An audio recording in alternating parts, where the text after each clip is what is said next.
Salam sejahtera untuk kita semua, shalom. Bersyukur kepada Tuhan atas perkenanan dan pertolongan Tuhan, sehingga di saat ini saya boleh melaksanakan praktek dari mata kuliah khotbah ekspositori. Karena itu saat ini kita akan sama-sama belajar kebenaran firman Tuhan. Sebelumnya mari kita berdoa. Terpujilah namamu ya Allah ya Tuhan kami mengucap syukur untuk kebaikan dan pertolongan Tuhan, sehingga kami boleh ada sampai saat ini. Di saat ini Tuhan, kami akan bersama-sama merenungkan firman-Mu. Karena itu terangi hati, pikiran, dan seluruh kehidupan kami. Kuasai kami Tuhan dengan kuasa Roh Kudus-Mu, agar kami benar-benar mengerti firman-Mu, terlebih mampukan kami untuk dapat melakukannya dalam kehidupan kami hari lepas hari. Berfirmanlah ya Tuhan, sebab kami telah siap untuk merenungkan firman-Mu. Dalam nama Tuhan Yesus Kristus, firman yang hidup. Haleluya, amin. Bapak Ibu jemaat sekalian, saat ini kita akan sama-sama belajar kebenaran firman Tuhan yang telah saya persiapkan dalam kitab Injil Markus pasal yang ke-10 ayat 46 sampai ayat yang ke-52. Sekali lagi, Injil Markus pasal yang ke-10 ayat 46 sampai ayat yang ke-52. Dengan Lembaga Alkitab Indonesia memberikan judul Yesus menyembuhkan Bartimeus. Firman Tuhan, lalu tibalah Yesus dan murid-muridnya di Yeriko. Dan ketika Yesus keluar dari Yeriko bersama-sama dengan murid-muridnya dan orang banyak yang berbondong-bondong, ada seorang pengemis yang buta bernama Bartimeus, anak Timeus, duduk di pinggir jalan. Ketika didengarnya bahwa itu adalah Yesus orang Nazaret, mulailah ia berseru, "Yesus anak Daud, kasihanilah aku." Banyak orang menegurnya supaya ia diam. Namun semakin keras ia berseru, "Anak Daud, kasihanilah aku." Lalu Yesus berhenti dan berkata, "Panggillah dia." Mereka memanggil orang buta itu dan berkata kepadanya, "Kuatkan hatimu, berdirilah, ia memanggil engkau." Lalu ia menanggalkan jubahnya, ia segera berdiri dan pergi mendapatkan Yesus. Tanya Yesus kepadanya, "Apa yang kau kehendaki supaya aku perbuat bagimu?" Jawab orang buta itu, "Rabuni, supaya aku dapat melihat." Lalu kata Yesus kepadanya, "Pergilah, imanmu telah menyelamatkan engkau." Pada saat itu juga melihatlah ia, lalu ia mengikuti Yesus dalam perjalanannya. Sampai sedemikian ya pembacaan kita di saat ini. Jemaat yang diberkati oleh Tuhan Yesus Kristus, di saat ini melalui kebenaran firman Tuhan Markus pasal yang ke-10 ayat 46 sampai ayat yang ke-52. Khotbah saya beri judul Percaya Walaupun Tidak Melihat. Sekali lagi, tema khotbah saya saat ini yaitu percaya walaupun tidak melihat. Jemaat sekalian, melalui konteks pembacaan dalam Markus pasal yang ke-10 ayat 46 sampai ayat yang ke-52, saat ini kita akan sama-sama belajar dari tokoh yang bernama Bartimeus. Bartimeus ini berasal dari kata bar dan Timeus yang artinya anak Timeus. Timeus ini adalah seorang pengemis buta. Seperti dalam ayat yang ke-46 dari Markus pasal yang ke-10 di sana berkata, "Lalu tibalah Yesus dan murid-muridnya dari Yeriko. Dan ketika Yesus keluar dari Yeriko bersama-sama dengan murid-muridnya dan orang banyak yang berbondong-bondong, ada seorang yang buta bernama Bartimeus, anak Timeus, duduk di pinggir jalan." Nah, dalam ayat yang ke-47, 49 dan ayat yang ke-51 pun demikian menyatakan tentang bagaimana Bartimeus hidup, bagaimana dia berseru kepada Yesus supaya mengasihani dia, bagaimana dia memohon supaya Yesus menyembuhkan dia. Nah, Bartimeus ini adalah orang yang tidak diperhitungkan oleh masyarakat karena dia hanyalah seorang pengemis yang buta. Tetapi menarik di sini bahwa Yesus berkenan atas kehidupan Bartimeus, sehingga mujizat Allah pada saat itu dinyatakan di dalam kehidupan Bartimeus. Nah, pada masa kini Bartimeus ini adalah representatif dari seseorang atau sekelompok orang yang tidak diperhitungkan atau dipandang rendah oleh orang lain di kalangan masyarakat. Tetapi menarik, Tuhan berkenan atas kehidupannya.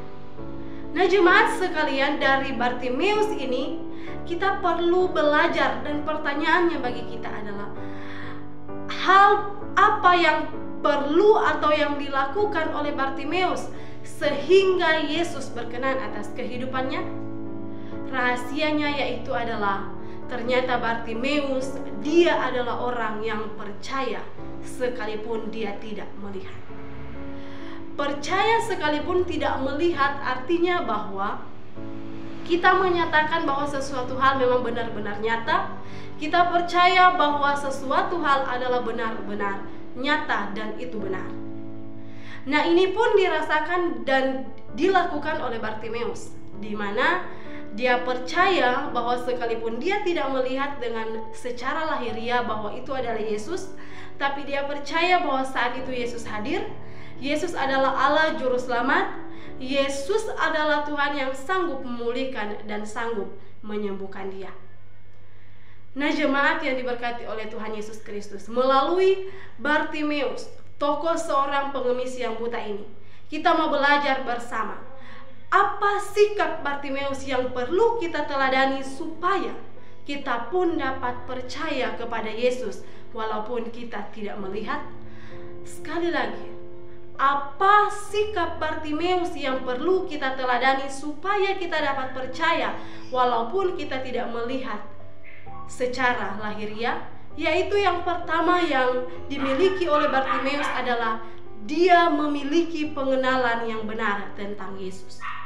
Sekali lagi, sikap pertama yang perlu kita teladani dari Bartimeus adalah Bartimeus memiliki pengenalan yang benar tentang Yesus.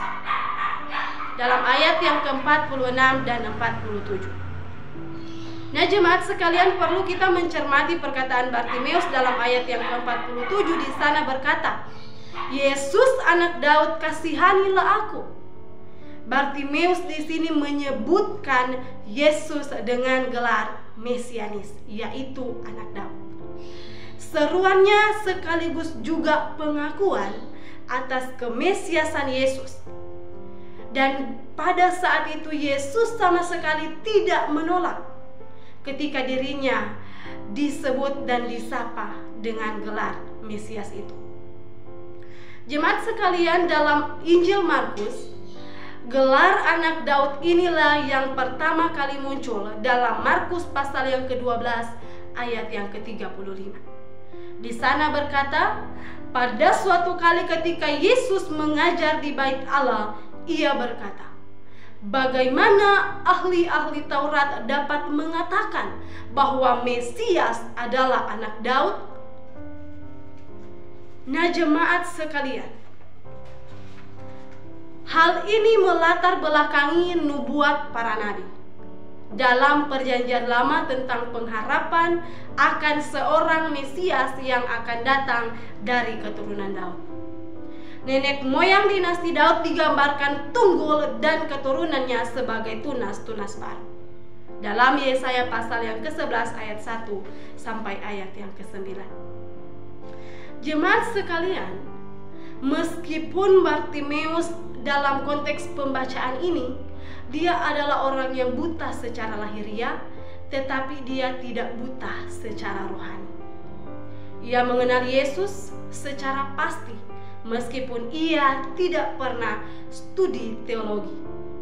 Bartimeus tahu secara pasti bahwa Yesus adalah Mesias, sang pelepas, sang penebus dosa, yang kedatangannya juga untuk mencelikkan orang yang buta dan untuk membukakan telinga orang-orang yang tuli. Beberapa sebutan lain yang dipakai oleh Bartimeus dalam pembacaan ini untuk Yesus yaitu seperti orang Nazaret dan juga Rabuni. Hal ini mempertegas perihal pengenalannya yang benar terhadap Yesus Kristus. Rabuni ini berasal dari kata Aram berupa sapaan yang sangat akrab, bahkan pun lebih kuat dari kata rabi yang berarti guruku atau tuanku. Nah, jemaat yang diberkati oleh Tuhan Yesus Kristus, pengertian mengenal Tuhan dan itu sangat berbeda dengan mengenal tentang Tuhan. Kita bisa mengenal tentang Tuhan melalui kegiatan Bible Study, melalui kita sekolah teologi, kita mengikuti seminar-seminar, kita bisa mengetahui hal-hal tentang Tuhan, yaitu seperti Tritunggal, Kristologi, Pneumatologi, kita bisa mengetahui semua itu.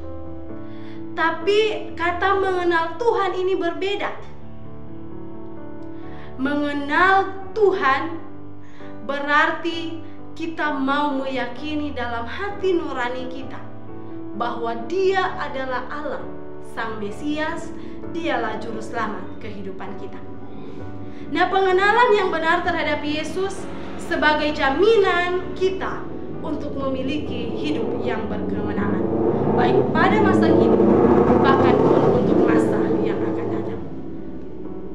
Nah, jemaat sekalian, kita tidak hanya mengenal tentang Tuhan, bahwa Dia Maha Kuasa, tetapi kita harus meyakini dalam hati kita.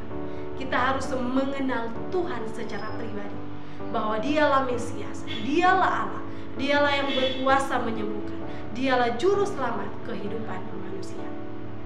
Karena itu jemaat sekalian, sangat penting bagi kita untuk mengenal siapa Yesus dalam kehidupan kita. Yesus adalah Mesias yang lahir dari keturunan Daud sebagai jaminan kehidupan manusia yang berkemenangan. Kita tidak hanya tahu tentang Tuhan, tetapi kita harus mengenal Tuhan secara pribadi dengan hati nurani kita, dengan iman kita, supaya kita dapat percaya walaupun kita tidak melihat secara lahiriah. Kita dapat percaya dan menerima Yesus Kristus sebagai Tuhan dan Juru Selamat yang berkuasa walaupun kita tidak melihat secara lahiriah. Tidak hanya demikian, tidak hanya kita memiliki pengenalan yang benar tentang Tuhan, tetapi sikap Bartimeus yang perlu kita teladani supaya kita dapat percaya sekalipun kita tidak melihat. Yang kedua adalah Bartimeus memiliki permohonan yang teguh kepada Tuhan. Dalam ayat yang ke-48 sampai ayat yang ke-52. Ini pun dapat kita cermati, di mana sikap pantang menyerah yang dimiliki oleh Bartimeus saat dia mengajukan permohonan kepada Yesus. Orang banyak yang berbondong-bondong pada saat itu tentulah menjadi hambatan bagi Bartimeus untuk dia mendekati Yesus. Meskipun tidak ada alasan secara pasti, orang banyak menegur Bartimeus supaya dia diam. Namun Bartimeus tidak diam. Malah makin keras ia berseru mengulangi permohonannya kepada Yesus. Nah, inilah bukti kegigihan dan keteguhan iman Bartimeus. Di mana sekalipun banyak orang yang menjadi hambatan bagi Bartimeus, banyak orang yang menegur dia untuk diam, namun dia tetap berusaha. Dia tetap pada keteguhannya, ia tetap berseru kepada Yesus supaya Yesus dapat menolong dan menyembuhkan dia. Dan pada saat itu pun Yesus meresponi apa yang dimohonkan oleh Bartimeus. Memang orang banyak menegur Bartimeus supaya dia diam, tetapi menarik, Yesus tidak mendiamkan Bartimeus. Malah sebaliknya, Yesus menghentikan langkahnya, lalu menyuruh orang yang mendiamkan Bartimeus itu untuk memanggil agar Bartimeus datang kepadanya. Nah, jemaat yang diberkati oleh Tuhan Yesus Kristus, Bartimeus mengetahui secara pasti bahwa Yesus penuh dengan kasih. Dia percaya bahwa Yesus berkuasa dan sanggup untuk menyembuhkan dia. Karena itu dia memohon belas kasihan. Nah, dalam perjanjian lama, khususnya dalam kitab Mazmur, Kata kasihanilah aku ini adalah suatu ungkapan permohonan doa. Dan kita perlu belajar saat ini ada 3 elemen doa yang disampaikan oleh Bartimeus. Yaitu yang pertama, Bartimeus dalam doanya dan dalam permohonannya, dia memiliki seruan yang tiada henti-henti. Dan yang kedua, Bartimeus memiliki permohonan yang sesuai dengan kebutuhan, bukan keinginannya. Nah, jemaat sekalian, pada saat itu Yesus bertanya kepada Bartimeus, "Apa yang kau kehendaki untuk kuperbuat kepadamu?" Maka pada saat itu bisa saja Bartimeus meminta rumah, meminta harta, karena dia adalah seorang pengemis. Tetapi tidak demikian yang dilakukan oleh Bartimeus. Dia hanya berkata, "Rabuni, supaya aku dapat melihat." Artinya bahwa pada saat itu Bartimeus hanya meminta supaya dia dapat pulih, dia dapat sembuh. Dia meminta supaya dia dapat melihat, yang kemudian Yesus merespon permohonannya itu karena dilandasi dengan permohonan atas kebutuhan, bukan keinginan. Nah, Allah akan senantiasa bersedia menanggapi setiap seruan dan permohonan orang percaya yang didasari dengan kebutuhan, bukan keinginan. Yang ketiga elemen doa yang terkandung dalam doa Bartimeus adalah iman yang tidak tergoyahkan. Bartimeus tidak berhenti berseru kepada Yesus sekalipun banyak hambatan bagi dia untuk datang kepada Yesus. Mengapa? Karena Bartimeus memiliki iman yang teguh kepada Tuhan. Karena itu jemaat sekalian, belajar dari Bartimeus supaya kita dapat percaya sekalipun kita tidak melihat secara lahiriah. Kita harus senantiasa memiliki permohonan yang teguh kepada Tuhan. Kita harus terus berdoa, tiada berhenti-henti di hadapan Tuhan. Kita harus memiliki iman yang teguh kepada Tuhan dan tidak takut dengan apapun, tidak tergoyahkan dengan apapun, sebab kita percaya Tuhan pasti akan menolong. Selain itu, sikap yang perlu kita teladani dari Bartimeus supaya kita dapat percaya walaupun kita tidak melihat. Tidak hanya kita memiliki pengenalan yang benar tentang Tuhan, tidak hanya kita memiliki permohonan yang teguh kepada Tuhan, tetapi yang ketiga, kita juga harus memiliki penyerahan diri untuk mengikuti Yesus. Dalam ayat yang ke-52, di sana dikatakan, "Lalu kata Yesus kepadanya, 'Pergilah, imanmu telah menyelamatkan engkau.' Pada saat itu juga melihatlah ia, lalu ia mengikuti Yesus dalam perjalanannya." Kata mengikut dalam ayat yang ke-52 ini diterjemahkan dari kata kerja Yunani, yaitu kata ekolote, dengan bentuk gramatika berupa kala imperfect aktif dengan modus indikatif. Dalam penggunaan kata imperfect aktif bertujuan menekankan keberlangsungan tindakan secara aktif atau spontan. Sementara modus indikatif menyuguhkan tindakan itu sebagai suatu tindakan yang nyata dan suatu kepastian. Tinjauan dari sisi gramatikanya ini memberikan penegasan bahwa Bartimeus langsung menjadi pengikut Yesus setelah ia beroleh kesembuhan. Dan itulah yang ditegaskan oleh sang penulis kitab Markus ini. Dalam hal ini, lalu kata Yesus kepadanya, "Pergilah, imanmu telah menyelamatkan engkau." Pada saat itu, melihatlah ia dan ia langsung mengikuti Yesus dalam perjalanannya. Ketika Yesus berkata kepada Bartimeus untuk pergi karena imannya telah menyelamatkan dia, pada saat itu juga mujizat Allah dinyatakan dan pemulihan dan kesembuhan terjadi atas kehidupan Bartimeus, di mana Bartimeus dapat melihat pada saat itu juga. Nah, kata menyelamatkan di sini memiliki arti menyembuhkan secara fisik. Setelah Bartimeus mengalami kesembuhan secara fisik, dia tidak langsung pergi meninggalkan Yesus. Tetapi sebaliknya, dia justru mengikuti Yesus dalam perjalanannya. Bartimeus tidak seperti pribadi yang lain yang memerlukan waktu yang lama untuk mempertimbangkan dan meminta persetujuan orang banyak untuk dia mengikuti Yesus. Bartimeus memiliki keyakinan bahwa mengikuti Yesus adalah suatu keputusan yang tepat. Itu adalah suatu tindakan yang benar dan seharusnya memang harus demikian dilakukan. Penyerahan diri untuk mengikuti Yesus adalah suatu respon pribadi untuk memenuhi panggilan surgawi.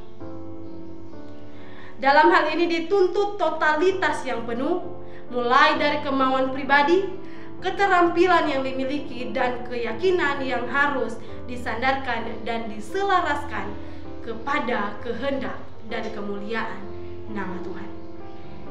Karena itu jemaat sekalian, perlulah bagi kita untuk merespon semua kebaikan Tuhan dengan penyerahan diri kita secara total dalam pelayanan kita, dalam proses pembentukan kita untuk mengikuti Yesus dengan sungguh-sungguh.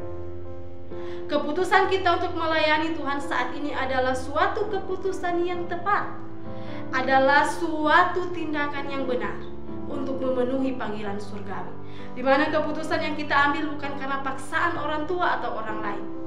Keputusan yang kita ambil adalah didasarkan atas kesadaran diri sendiri dan kemauan kita sendiri. Karena itu sandarkanlah semuanya ini kepada Tuhan dan lakukanlah semua bentuk pelayanan kita untuk kemuliaan bagi nama Tuhan Yesus Kristus. Jemaat sekalian, kita memang tidak bisa melihat Yesus secara lahiriah. Namun haruslah senantiasa kita memiliki pengenalan yang benar akan Yesus,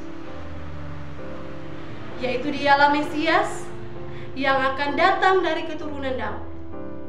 Dia datang ke dunia untuk melaksanakan misinya, yaitu menebus manusia dari dosa dan untuk memberikan kemenangan bagi orang percaya. Kita harus memiliki permohonan yang tiada henti-hentinya kepada Tuhan, dan kita harus memiliki iman yang tetap teguh kepada Tuhan, bahwa Dialah Allah yang berkuasa, Dia sanggup memulihkan, Dia sanggup melakukan mujizat. Terlebih kita harus senantiasa percaya bahwa Yesus Kristus adalah Tuhan dan Juru Selamat pribadi kita.